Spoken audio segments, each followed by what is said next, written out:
Mongolia is known for its breathtaking landscapes. The herders now have difficulty feeding their animals due to extreme weather. The desertification reached over 3/4 of the entire country. Mongolia is ramping up its production. Selamat pagi, para menteri-menteri kabinet yang terhormat. Di kesempatan ini, saya mengumpulkan kalian dengan niatan untuk membahas tentang masalah iklim yang semakin mendesak, terutama di Mongolia. Banyak keluhan yang muncul dari masyarakat di sosial media terkait kondisi iklim serta lingkungan ini. Kita semua tahu bahwa suhu rata-rata telah meningkat secara signifikan. Polusi udara kian memburuk, dan hal ini dapat memberikan dampak pada kesehatan rakyat serta perekonomian negara.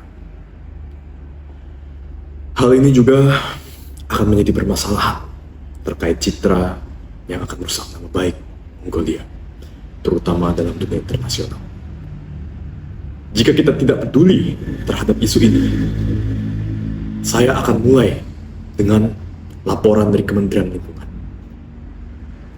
Bagaimana kondisi nasional kita secara keseluruhan saat ini? Saya akan mulai dengan laporan dari Kementerian Lingkungan. Bagaimana kondisi nasional kita pada saat ini? Terima kasih yang terhormat Pak Presiden dan para menteri yang saya hormati. Izinkan saya memberikan laporan terkini mengenai situasi lingkungan Mongolia yang semakin genting akibat perubahan iklim. Pertama, kenaikan suhu. Sejak tahun 1940, suhu rata-rata di Mongolia telah meningkat sebesar 2,2 derajat Celcius. Ini 2 kali lipat dari rata-rata global. Kenaikan suhu ini berdampak langsung terhadap percepatan proses penggurunan. Saat ini, lebih dari 90% wilayah padang rumput Mongolia mengalami degradasi, menjadikannya tidak layak untuk penggembalaan. Padahal, Mongolia adalah negara dengan sektor peternakan nomaden sebagai tulang punggung ekonomi rakyat. Degradasi lahan menyebabkan penurunan kualitas hidup peternak, migrasi besar-besaran ke kota, dan meningkatnya kemiskinan. Kedua, polusi udara di Ulaanbaatar. Berdasarkan data terakhir di Organisasi Kesehatan Dunia, tingkat partikulat 2,5 mikrometer di musim dingin bisa mencapai 6 kali lipat dari batas aman. Ini disebabkan oleh 2 faktor utama: penggunaan batu bara mentah secara besar-besaran untuk pemanasan rumah tangga selama musim dingin, dan pertumbuhan urbanisasi yang tidak diimbangi sistem energi bersih. Dampaknya sangat nyata, itu penyakit pernapasan meningkat drastis, terutama pada anak-anak dan lansia. Angka pneumonia pada anak-anak di bawah usia 5 tahun merupakan salah satu yang tertinggi di Asia. 3. Perubahan pola cuaca ekstrim. Musim panas menjadi lebih panas dan kering, sementara musim dingin menjadi lebih panjang dan bertelat. Ini menyebabkan fenomena yaitu musim dingin ekstrim yang membunuh jutaan ternak karena kekurangan pakan, dan suhu ekstrim yang semakin sering terjadi. Dalam 1 dekade terakhir, lebih dari 30 juta ternak mati, mengguncang ekonomi pedesaan. Dalam 1 dekade terakhir, lebih dari 30 juta ternak mati, mengguncang ekonomi pedesaan. Baik, terima kasih atas pemaparannya. Ini merupakan isu yang sangat penting, terutama dengan situasi yang terjadi sekarang. Hal ini juga sangat memprihatinkan, terutama hal yang sangat terkait dengan kesehatan masyarakat Mongolia. Lalu di samping itu, hal ini juga menjadi permasalahan, dan kita perlu solusi tambahan maupun saran untuk menangani hal ini. Apakah ada yang ingin menanggapi terkait masalah ini, terutama bagi menteri-menteri dari bagian lain? Jika boleh saya menambahkan, implikasi masalah iklim Mongolia ini juga menjadi perhatian di tingkat internasional. Isu lingkungan yang terkhusus pada perubahan iklim dan polusi udara ini merupakan tantangan yang serius yang sedang dihadapi oleh Mongolia. Dengan kondisi geografis serta pertumbuhan ekonomi yang pesat, dalam beberapa dekade terakhir memberikan tekanan yang signifikan terhadap kualitas udara serta ketahanan lingkungan kami. kami juga telah meningkatkan komitmen nasional dalam kerangka Paris Agreement. Dalam menetapkan target pengurangan emisi gas rumah kaca ini mencapai 20,27% pada tahun 2030. Dibandingkan dengan level emisi dasar, ini merupakan langkah nyata kami untuk menjadi bagian dari solusi global terhadap permasalahan krisis iklim tersebut. Kami juga aktif mencari dukungan teknis dan keuangan dari mitra global, baik melalui program bilateral maupun melalui lembaga multilateral seperti UNDP, Green Climate Fund, dan mitra lainnya. Kami juga menginisiasi kerjasama lintas batas, terutama dengan negara tetangga seperti Tiongkok dan juga Rusia, untuk mengatasi polusi udara ini dan tantangan lingkungan lainnya yang bersifat regional. Kami berharap dengan kerjasama ini dapat memperkuat upaya domestik yang sedang dilakukan pemerintah Mongolia dengan dukungan teknologi ramah lingkungan dan juga pendanaan hijau. Saya percaya bahwa kolaborasi internasional merupakan kunci agar hasilnya tidak hanya berdampak dalam jangka pendek, tetapi juga memberikan manfaat pada jangka panjang bagi generasi mendatang. Terima kasih Bu Menteri atas pemaparannya yang bisa membuka cakrawala pikiran kita semua. Saya ingin menekankan bahwa krisis iklim bukanlah semata suatu isu lahan yang biasa, tapi ini soal masa depan rakyat. Dan benar, seperti disampaikan oleh Menteri Luar Negeri kita, Bu Aura, isu ini tidak terjadi di Mongolia saja. Ini adalah seruan global. Komitmen kita dalam perjanjian Paris dengan target pengurangan emisi hingga 22,7% pada 2030 adalah komitmen kita dan merupakan hal yang harus kita capai bersama. Kita harus dapat menjadi contoh bagi negara-negara lain, terutama dalam fokus lingkungan. Saya percaya, dengan menggalang kerjasama lintas batas, baik dengan Tiongkok dan Rusia, maupun mitra-mitra global lainnya, kita bisa memastikan bahwa transisi energi bersih, rehabilitasi lingkungan, dan pengendalian polusi bukanlah sekedar angan-angan saja, tapi sebuah kenyataan, sebuah realitas yang dapat kita bangun bersama. Lalu, saya ingin bertanya kepada Menteri Pertahanan, bagaimana ancaman iklim ini pada keamanan nasional, dan bagaimana kesiapan kita untuk menghadapi bencana yang dapat menjadi bencana besar. Terima kasih Bapak Presiden. Perubahan iklim di Mongolia memang telah membawa dampak serius yang tidak hanya mengancam lingkungan, tetapi juga keamanan nasional dan stabilitas sosial mereka. Dalam konteks pertahanan, kita harus menyadari bahwa perubahan iklim bukan lagi sekedar isu lingkungan, melainkan ancaman yang strategis yang harus memerlukan pendekatan baru.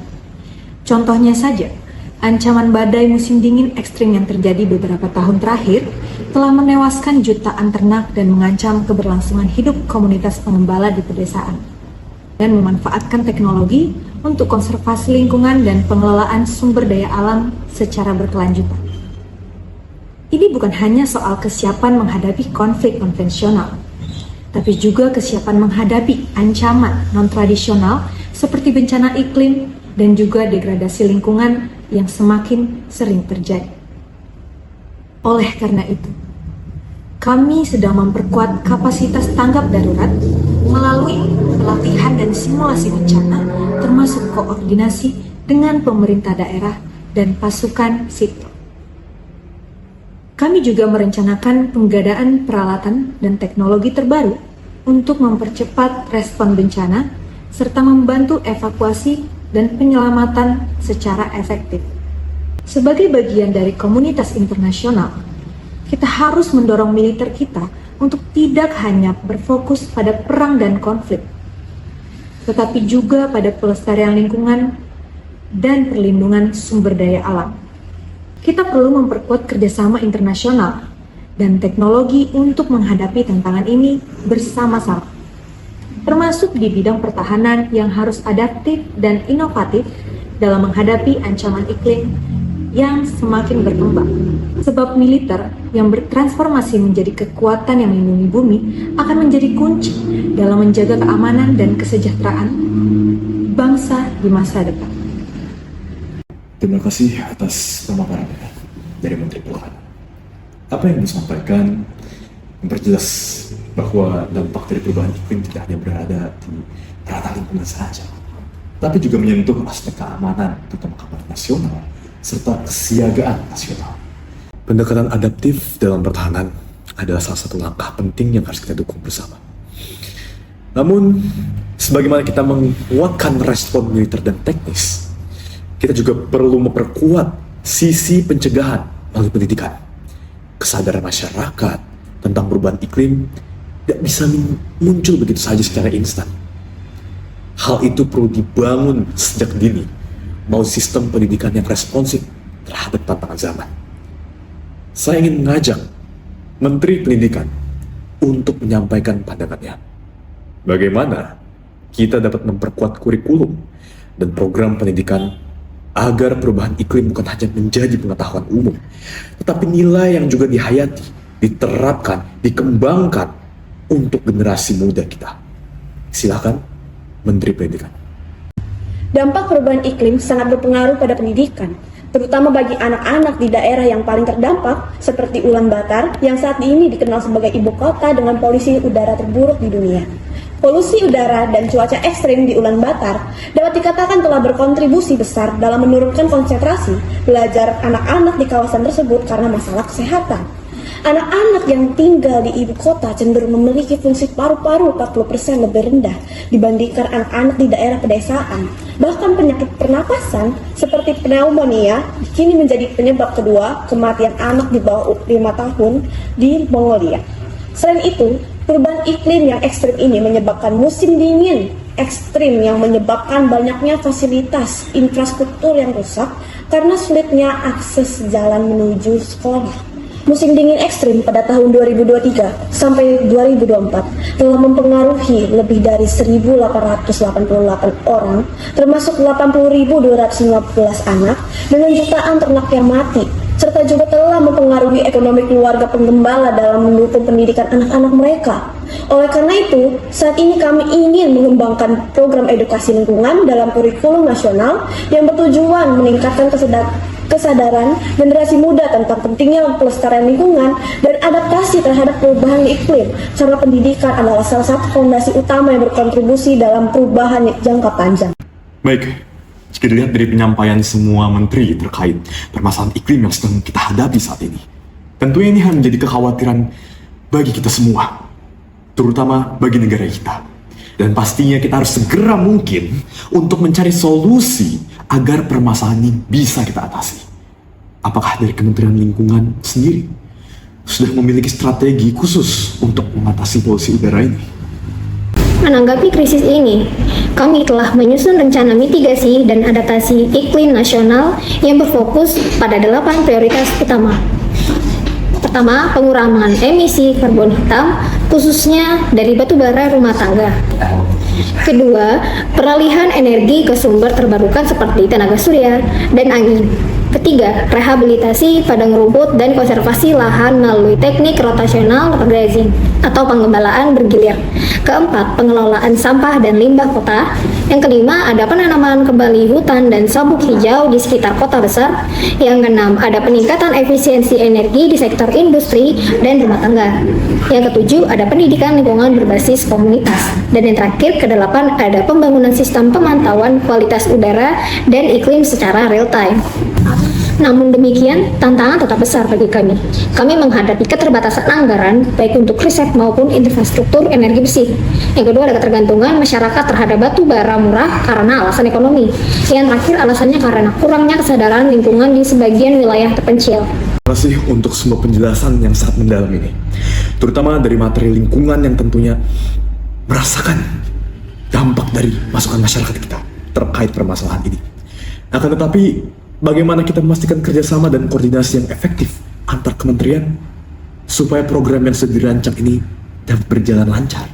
Karena Karena itu, kolaborasi lintas kementerian itu sangat penting. Kami butuh dukungan dari Kementerian Pendidikan untuk memasukkan materi perubahan iklim dalam kurikulum nasional. Kami butuh dukungan diplomasi dari Kementerian Luar Negeri agar Mongolia bisa mendapatkan akses pendanaan internasional seperti Green Climate Fund dan mekanisme di bawah Perjanjian Paris. Dan tentu saja kami sangat membutuhkan kesiapan Kementerian Pertahanan dalam menghadapi bencana ekologis seperti zut dan badai pasir yang masih lebih terjadi. Saya mohon dukungan penuh dari semua pihak untuk memastikan bahwa semua generasi mendatang bisa menikmati langit biru dan padang rumput hijau di Mongolia. Terima kasih. Dari sisi internasional, kami tidak hanya menjadi penerima bantuan, tetapi juga menjadi fasilitator aktif dalam memperkuat kerjasama jaringan, baik secara bilateral maupun multilateral. Dalam forum-forum seperti United Nations Framework Convention on Climate Change atau UNFCCC, kami terus menyatakan pentingnya keadilan dan dukungan yang proporsional bagi negara-negara dengan keterbatasan sumber daya. Kami juga secara aktif mengundang dukungan teknis dan pendanaan internasional untuk memastikan bahwa program nasional seperti transisi energi bersih, reboisasi, lahan kritis, dan juga pengendalian polusi udara. Kami berharap dukungan ini akan mempercepat pencapaian target iklim nasional sekaligus memperkuat kapasitas konstitusional dan juga tingkat lokal. Dalam semangat multilateralisme dan juga solidaritas global, Mongolia siap untuk menjadi mitra yang aktif serta bertanggung jawab dalam menjaga bumi kita bersama. Terima kasih. Saya juga akan memastikan bahwa kesiapan pasukan dan logistik untuk mendukung operasi tanggap darurat. Serta kami juga akan memperkuat pelatihan komunitas di daerah yang rawan bencana agar mereka lebih tangguh dan mandiri dalam menghadapi perubahan iklim. Dari kami, Menteri Pendidikan juga siap untuk berkolaborasi dalam menyediakan materi edukasi dan pelatihan untuk masyarakat luas, termasuk pada orang tua dan tenaga pendidik untuk membangun budaya peduli lingkungan yang kuat. Laporan sangat baik. Kita semua sadar bahwa perubahan iklim bukan hanya isu lingkungan saja, tapi ini merupakan tantangan bangsa dan juga masalah sosial secara menyeluruh. Mari kita lanjutkan koordinasi rutin dan langkah-langkah nyata agar Mongolia semakin tangguh dan memiliki daya saing. Segera buatkan program-program serta laporan berkala dan usulkan program tersebut dengan konkret di rapat-rapat selanjutnya. Terima kasih atas kerja kerasnya dan dedikasi kalian semua untuk hal ini. Bersama kita wujudkan masa depan Mongolia yang sehat dan sukses.